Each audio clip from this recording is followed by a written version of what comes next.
Welcome to Hypertech's Voices of the Industry here at the Center Hall at SEMA 2022. My name is Clarence Barnes, and with all the people running through SEMA this year, of course, this has got to be one of the biggest in history. I mean, people are back, and they're back with a vengeance. Everybody's here, and of course, the celebrities, the journalists, the racers, you name it, they've showed up to SEMA, and it wouldn't be complete unless we had one of the biggest names in, well, journalism these days when people look to it. If you want to know what's going on, there's a site called bankshift.com.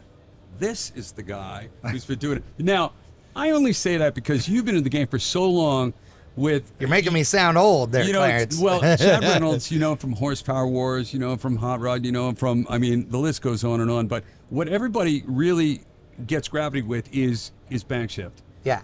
And in so many occasions, I've had people quote Bang Shift, then all these other major, you know, I mean, it's really distilled down to Bang Shift, where in the very beginning, there was Motortrend, there's Hot Rod, Carcraft, all these different, you know, websites and pop-ups and stuff like that. And you guys were down to the business, and probably one of the first people that really interacted with your fans and your followers. And you know, I say fans and followers because that's what we refer to them today. Yeah, that's how we qualify numbers, I guess, right? But more importantly, just people who are with you guys an extended family, because everybody knows you on a first name basis. You walk down, Chad, Brian. Of course, Brian Loans is going on. I mean, you guys still work like crazy. Boston guy. Yep. Who now is like everywhere. His schedule must be packed. Oh yeah. You know, it's funny because when we first started this, actually, when Bangshift first started, it was David Freiberger and I. Right. And then Brian Loans, and we also brought in Wes Allison, who very famous photographer. Oh my God, yeah. And so Wes is our like behind the scenes, you know, partner. And Freiberger left years and years ago. He had to. They wouldn't let him do both. You know, when he was working. I was there right in the middle of that, and I was like, whoa. Oh this is some heavy. It was cool politics for a while. I mean, back in the day, it was everybody had chest out and stuff like this, because you guys were like. I don't know, the good, I don't want to say the good guys, I'm getting myself in trouble. We were the little guy that was like swinging a big bat. Yes, like that was it, you know? And and it was funny because we would go and, you know, we were covering Drag Week, we were covering all these events. Like I would go to Drag Week by myself. Right. Every day I would just shoot photos. On dime. Yeah. Out there making it happen. Yeah. We would post photo galleries every day.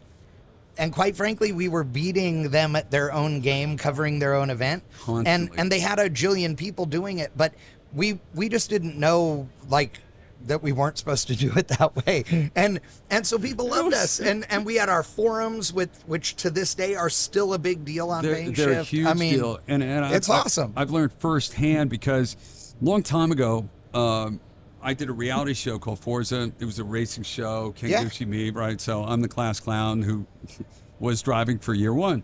So flash forward after that, Chad was getting ready to go, and Bankshift was blowing up, and it was like a full-time thing. And he's like, I'm going to go do this thing.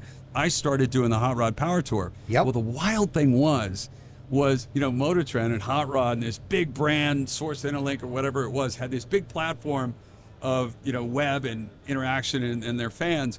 But you go to the Power Tour, and everybody was finding out where to go and what to look at through Bankshift. Yes.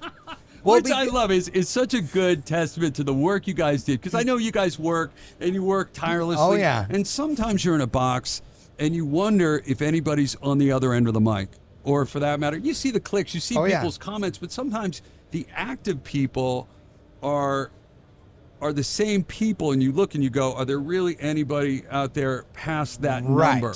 Yeah, because you see those diehards, those hardcore, and they're always there. And you're like, I talked to this guy, right. You feel like you're having a conversation with 30 people. When in fact, I can say there are a lot of people who are listening to Bankshift, because I'd sit there on stage and I'd say, we're all the Bankshift people. And they'd all be like, yeah. And then I realized that the people at Hot Rock got a little like that. And I kind of like poking the bear because, of course, but it was cool because there was times when I'd find out what to look at and what cars were on there. Yeah. By going to Bankshift. You know, it was awesome because all those years we had, we had the Forum Freaks, right? Was what their group was. Yep. we actually made them T-shirts every year And to I take see on those Power T-shirts Tour, out there. and- They had their own little section where they'd sit. Yes. And to this day, I still get emails from those people. Yep. And what they're doing, pictures of the cars and stuff like Yeah. that. And they were really, really nice people. But it's interesting to see. I mean, years in the beginning, it was like fun. Yeah. But now I go and I look. You can get a 10,000-foot view as someone who deals with a bunch of different brands, and I look and I go, wow. Look at how much of an impact some of the things you guys have written about or done have really pushed what people are talking about. And I think that's the most important place. I mean, I agree. Yeah. I think we talk about it as influencers as another. Right. I hate the term, but I understand, But you know. if you could be an influencer for good, Yeah. or like, hey, here's what you got to know, or I'm just like you, let me show you. The one thing, there's a couple guys in the business, you're one of them, Mike Copeland's another, Yep. who can walk the talk and walk up to your car and say, oh yeah, hold on, give me a wrench. Yeah. And get into it. It's not I'm a mechanic who, like I always say, ends up with an extra grade A bolt, looking at your motor going, oh, this went somewhere important. It's little. Does it really have does to it go in really there? matter? It's about this long, fits in a rod. Yeah. But I love it. I'll jump under there. I've hurt myself a couple things not knowing how to prep when you're taking apart a suspension piece or something like that. Right. But the cool thing is you can learn interesting things or at least get excited. And here's a random story. I started asking people because I had picked up this guy had a 4Runner that wouldn't run. Yeah.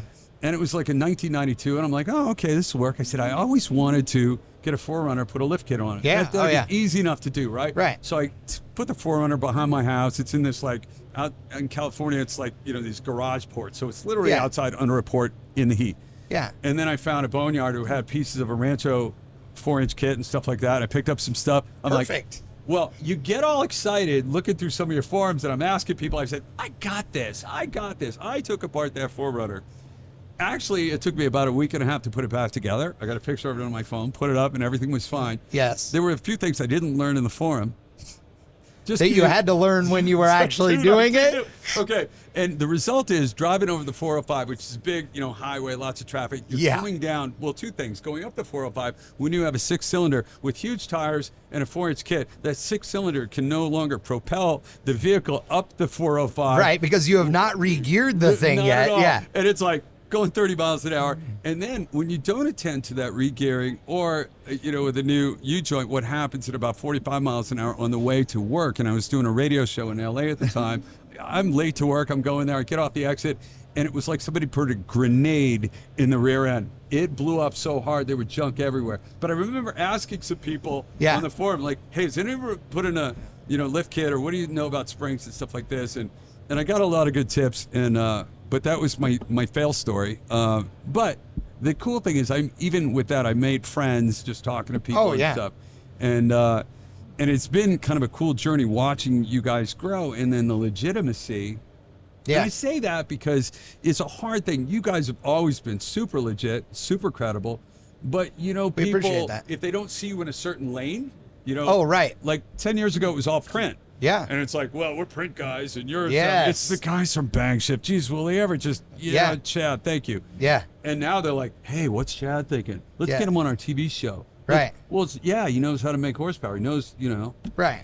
knows how to make things happen. I have to say, like, one of the things to me that's been, rewarding is that I didn't start in the automotive aftermarket industry as a career path on purpose. Like, it was a total accidental deal. I was building cars and doing it as my business, but not to get into this side of the business.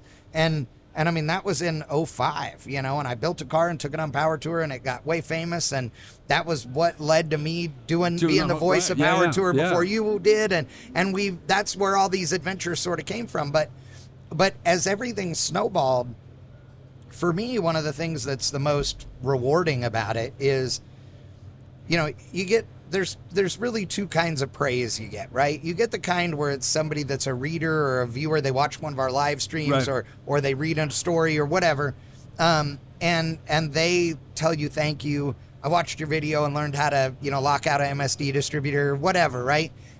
Or, oh my God, I was laid up and I got to watch all the racing because you were there, whatever it is, right? Those compliments are so good, make me feel great. I love it. But then there's the other side is from fellow journalists, right?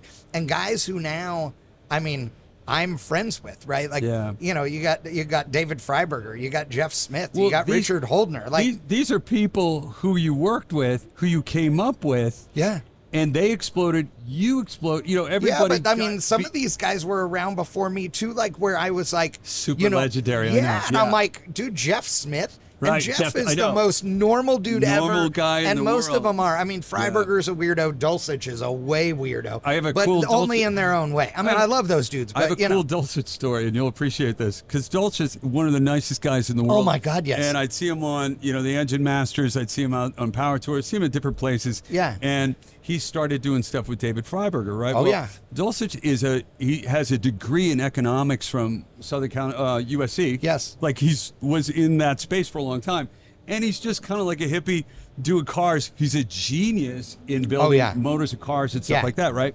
Well, he starts doing TV, and David Freiberger really tells you like it is. Like, he's just 100%. bone honest. And he doesn't speak unless he has something to say. Like, he didn't talk to me. That's true. When I was on Power Tour, all of a sudden he talked to me after, like, my third Power Tour. It was like, and I didn't know what to say because I was like, I was kind of a fan, you know. But I'm like, I didn't want to sound dumb. Yeah. But he was interesting. He evaluates you over time. Absolutely. That is a great way to put it. And then he says something. He's really polite, super nice guy, and appreciative, you know.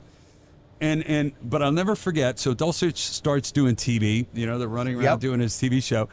I'm going through Detroit, heading to LA on a connecting flight. My phone is going off. I look down. It's Steve Dulcich. Yeah. Notice how I start doing Steve, right? Yeah. So I pick up the phone. I'm like, what are you doing? He goes, Clarence, Steve Dulcich. You know me. Now, I've known the guy forever, but he introduced himself like we have every time, right? Every time. Steve Dulcich, you know, from Engine Masters. Yeah. I'm like, Steve, what's going on? He goes, like there's a bunch of other Steve Dulciches around. Yeah. So he goes, hey, man, how are you doing, man? I said, well, I'm running to my flight. I'm going back to do something. You know, he goes, well, hey, listen, man. So I'm doing this thing with Freiberger. And he always says it like it. Yeah, Freiberger. Exactly. And, you know, I said, I know, man. It's awesome. He goes, really? I said, yeah. He goes, you know, Freiberger says I kind of suck, but I don't suck as much. That is a total quote. 100%. And I laughed. Absolutely could hear it coming out of Freiberger's mouth. He goes, listen, you know, I was wondering if I send you some clips, will you tell me? I'm just curious because Freiberger says I don't suck so much anymore. I said, no,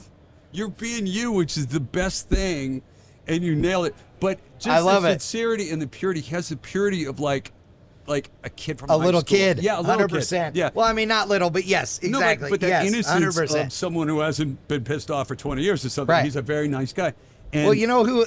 Okay, so like Steve Magnante, Magneto, as we all call him. So Magneto and Dulcich are like, they're like cut from a different cloth, but the same, like, they're from a different bolt, but the same piece of cloth. You know what I'm saying? Yeah, yeah. And oh my God, the two of them are like, there is certain Rain Man-esque things that the two of those dudes do that is hilarious and some crazy. And I mean, I'm a Chevrolet guy to the core. Have been my whole life.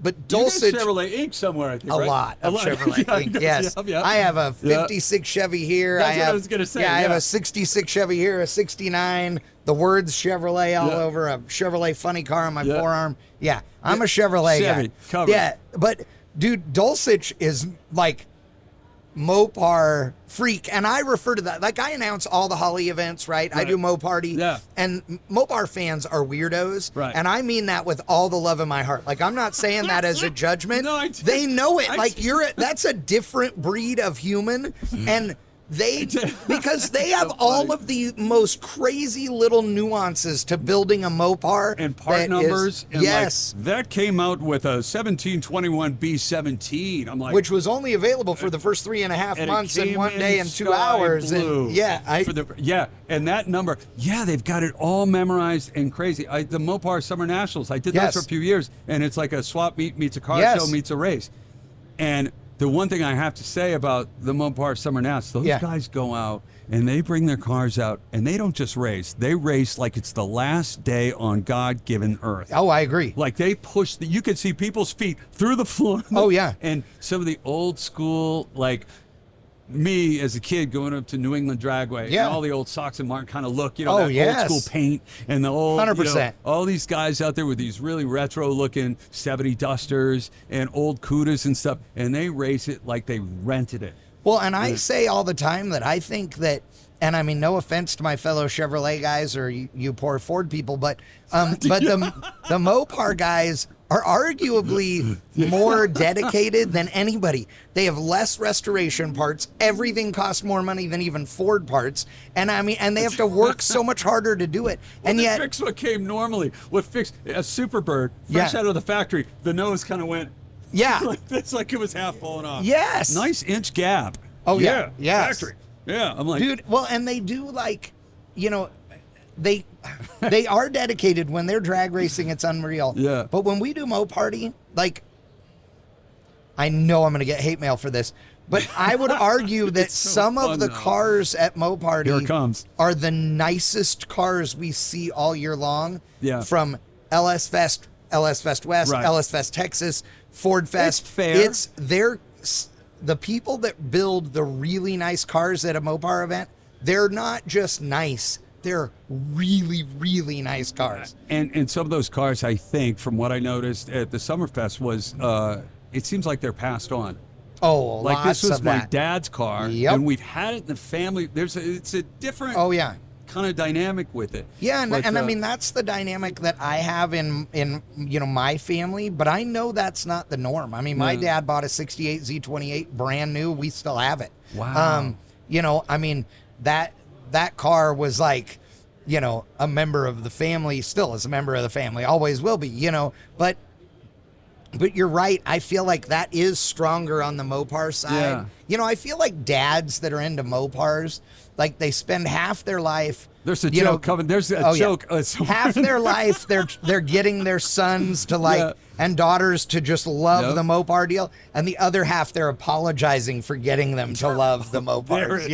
There it is. Hey. He comes back, sinks it for 30 feet up. There it is. Oh yeah. Oh my God. So here we go. You're at SEMA. Yep. What are you? You've got to be running with some people and some teams Yeah. and some Yeah. things. Give me the rundown. I just We're, want to know where to look. Officially as Bang Shift Chad, so to speak, here shooting photos, talking to advertisers and, shaking hands and kissing babies and doing all that. And just seeing where everybody's at really Yeah. and getting a feel, after the pandemic. I think really everybody needs to kind of get here and feel good about Yeah. fact that we're here. So really, for me, I'm doing as much or more talking to people than I ever have. Just to, I think the more we talk through everything, I think people are just getting more and more comfortable with the fact that we're okay.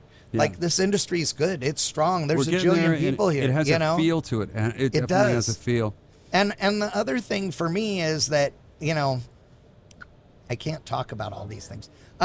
We have, there's some things I cannot say. So we're, everybody knows that Lyle Barnett and I do our own podcast. Right. We do some fun stuff. He's been running NHRA Pro Mod.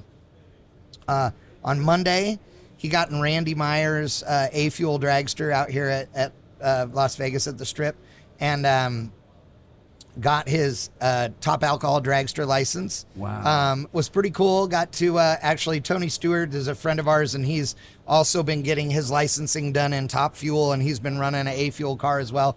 So Lyle had Tony sign his license. You have to have a licensed driver sign yours. Wow. Tony was as giddy as Lyle was. It was awesome. And so, we're working on that. We're going to run that car next year with Randy at some events. Randy rents that dragster out. He has 3 of them actually, Right. but he rents them out to people, and the people that have rented from him before get first priority, right? So we aren't sure exactly how many races we'll run next year, but it will be a few with Randy, and then you're not going to see Lyle in a Pro Mod car in 2023 full time. Right. You might see him in one, part time. Of course, Beer Money, our no prep car that we built on the first 10K drag shootout. Right. That little ugly bastard is faster than hell. Yeah. And that car you're going to see more and more this year as well, or 2023.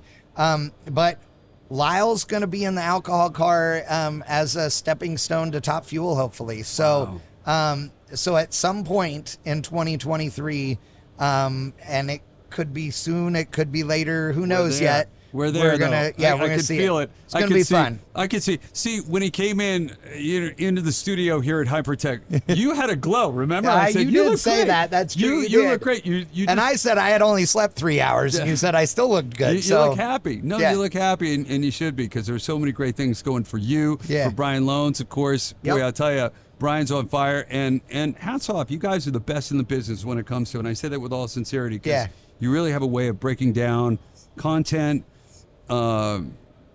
connecting with people, and I think that's the key to Brian's success and what makes him great as a host and an announcer. He breaks it down, and for you with content and the way you explain things as a product endorser, and being in the field, you get very critical. Yes. And you go, look at that guy. He did that wrong. I do a lot of wrong things to my right things, but I learn, and it takes a long time to get through that. But you've really carved out a niche, and I'm so happy that Bangship is so recognized now as a destination, not just a like, oh, look what we found. People go there. I appreciate it, for sure. And I think that's a great thing for any, advertiser. Yeah. I know that's a weird thing to say. But it is. Yeah. But I always try to point people. I used to say, listen, at one point there were certain events that really made sense for people, because if you went on these events, the people who joined you on those events had a passion. Just like I buy Tide to wash my clothes. Yeah. I have no idea what's in it. The only reason I remember, and I thought about this a couple of years ago. Yeah. I look for it, and the only reason I buy it is because it was on a race car. Right. And I just feel a connection to it, and I want to support in a little way. Right. And I believe, I've seen it firsthand, like on the Power Tour. Yep. People who celebrate with you that tour, or whatever the event is, LS Fest. Yep. Mo Party, stuff like that. They join with you, not just on your endorsement. No, but how many people do we know who probably don't know what W stands for in oil? Oh, right. A lot of people don't know the nuance that you live through, and that some of the people we know created some of those, some of those specific, specifications or whatever, but they want to be part of it. So they want to be part of something. So as an endorser, as an influencer, as someone at Bangship, people's association with that, it makes it a nice destination for people who want to get their word out as an advertiser. So congrats. I mean, I appreciate I know it's that. happening, just from the feedback I get from fans of people I bump into here at SEMA. Yeah. And from clients I know you work with. Oh, yeah. From my friend Mike Copeland. Oh, yeah. Who Love admires, Mikey. Mikey is just like, in my opinion, Mike Copeland is one of the finest people on the planet. You and I are both very close to Mike. I'm right there with you. I think he's he awesome. he's great. I think one thing that, guys like you and Mike Copeland, will use you guys as the example. You guys are real genuine guys, right? Your personality is your personality. You're real deal with people, right? All mistakes are visible with me. Yes, right? Me too. And one of the things that I think is key, and anybody that's out there watching this and you're trying to get into the business, whether it's with your own shop or you're trying to become a member of the media or whatever, be true to yourself. And now we've gotten to be this really loud and obnoxious and screaming society lately and what have you. That doesn't mean you got to do that, but be real to yourself. Brian and I, when we started this and we were first doing Bang Shift, we told everybody, and it's still true today, that if we get an advertiser, right, whether it's Hypertech or it's, it's Hooker Headers or it's whomever, Mm-hmm. It's just us. We're not we're a corporation, but we're not a corporation like Holly or somebody giant or Motor Trend or investor capital, a bunch of guys, bean counters who come in and go, hey, here's how it goes, buddy. No, it really is 3 or 4 of us any given day that are doing this whole thing. And so I can't put a brand on the website that I can't personally stand behind. That's what I was kind of getting to. That's totally true. That's what I want people at home to understand. Like, man, don't align yourself with people you can't be proud to align yourself with. And I know, don't do it. It will bite you in the ass. Well, you have to either drive or build with most of the parts you talk about anyhow. Yes. So I know you wouldn't be with a losing team. Put it that way. I mean, straight up. And I also know you wouldn't. You just couldn't. It's not in your DNA. No. And I don't own anything new, so all my junk has to run on all this stuff. You'd see it in his eyes. He'd be like, Yeah. It would look like somebody's holding you hostage, you know? Okay, so as we get ready to wrap up, there's a lot of people outside. Of course, everybody wants to talk to Chad because Bank Shift's here and they want to get their picture and all this stuff. What? I got a car. But no, here's the last thing I got to do. Now, we're sitting at this table. I'm going to look down and see. Weird. I got the shorts, and I've seen something I've never seen with Chad Reynolds. He's wearing shoes. I don't care. I've seen you at every event where I've been freezing my butt off. Shorts and flip-flops. Always. Drags. You're probably the only guy who can run around the tracks and not get harassed wearing open-toed shoes. And that is, okay, so that's legit. So my deal always is I always wear black and then black or charcoal gray. Right. Dickies shorts always. Yep. Dickies, for the love of God, step up here. That's all I wear. Yep. Dickies shirts. But flip-flops all the time mandatory.